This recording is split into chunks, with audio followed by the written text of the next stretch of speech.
Seesaw account. Once I'm in my classroom, I'm going to click on the Add button and we're going to go to Assign Activity. So in order for us to go ahead and send the links, we need to create a new activity for our students. So when you get to this page, go ahead and fill out all the information that you need for the activity that you're going to push out to your students. Be sure to press save.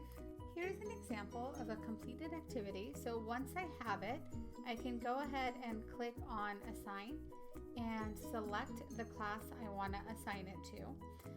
Now I'm going to go back to my classroom, and when I click on Activities, I can see the activity I have.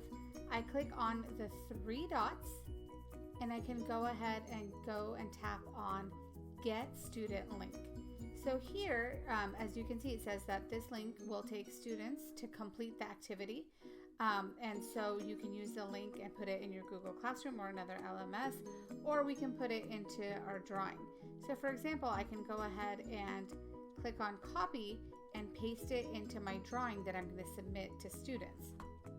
Now that we've copied the student link, we want to go ahead and post in the classroom. So I'm going to click on the plus and click on Add. I'm going to go to Post Student Work. This is where we want to use the drawing tool.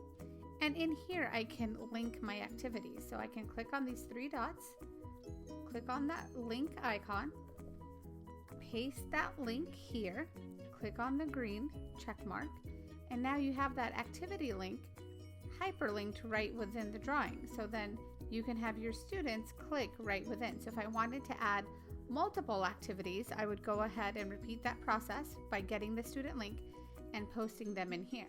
So here's a sample of what I mean. In here, I can link an activity for a morning check-in, a reading activity, and a math activity. This makes it easier as all of the links are housed in one place.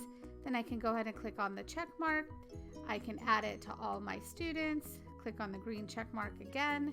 If you have folders set up as I have in this one possibly, or you can create a different folder and it'll go through and I'll upload. So this is a quick and easy way to push out multiple activity links in one spot for your students in Seesaw. And again, here's another sample I have. This is a virtual classroom one where I've put a link to a Seesaw activity for a check-in, a math activity, and a reading activity. So again, you can see different ways that I just showed of being able to hyperlink Seesaw activities right within the drawing tool. As a reminder, here are the steps we did today to get the student link for the activities. Thank you.